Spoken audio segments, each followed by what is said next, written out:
नमस्कार मंडळी, मी मुक्ता आणि स्वागत आहे तुमचं माझ्या चॅनलमध्ये. अनुभव तुझे माझे. तर क्रिशाला आम्ही कॅम्पिंगला सोडलं ना, तर तिला सकाळी आम्ही घ्यायला गेलेलो. तर 7 वाजता आम्ही रिटर्न येऊन गेलो. तर आमच्या घराजवळच एक कॅफे, तिथं आम्ही गेलेलो चहा प्यायला.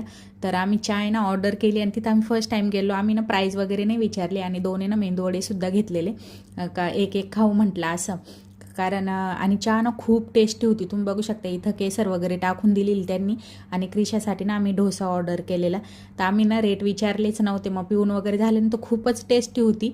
त्यानंतर मग बिल दिलं ना, मग मी इथं तुम्हाला बिल दाखवते बघा. खूप म्हणजे इथल्या जे रेट असतात ना मोस्टली त्याच्यापेक्षा स्वस्त होती टेस्टच्या मानाने. तर जो डोसा होता ना तो 6 दिरामचा होता आणि जी चहा होती ना ती 3 दिराम्सची आणि जो मेंदूवडा होता ना तो 1 पीस 1 दिराम 30 फीलचा म्हणजे 1.5 दिरामचा होता. तर क्रिशाला ना जेव्हा ती कॅम्पिंगला गेलेली तेव्हा तिच्या पप्पांनी ना चिडवलं होतं का तू सगळं घेऊन जातीन तर रिटर्न आणणार नाही सगळं व्यवस्थित. तर ती ना सगळं घेऊन आलेली तर दाखवत होती का बघा मी सगळं व्यवस्थित घेऊन आली असं.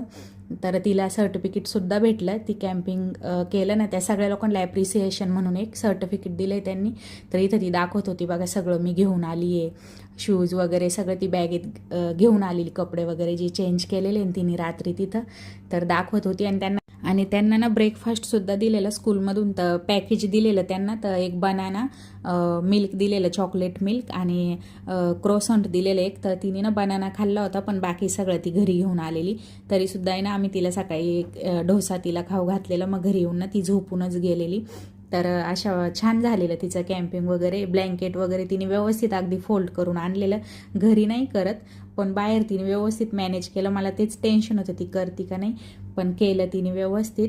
तर चहा पण खूप छान होती आणि आज असं पहिल्यांदा एवढं लवकर असं आम्ही बाहेर चहा वगैरे पिलो नाही, तर नेहमी घरीच पितो. तर कशी वाटली व्हिडिओ नक्की सांगा. भेटू पुढील व्हिडिओमध्ये. तोपर्यंत बाय.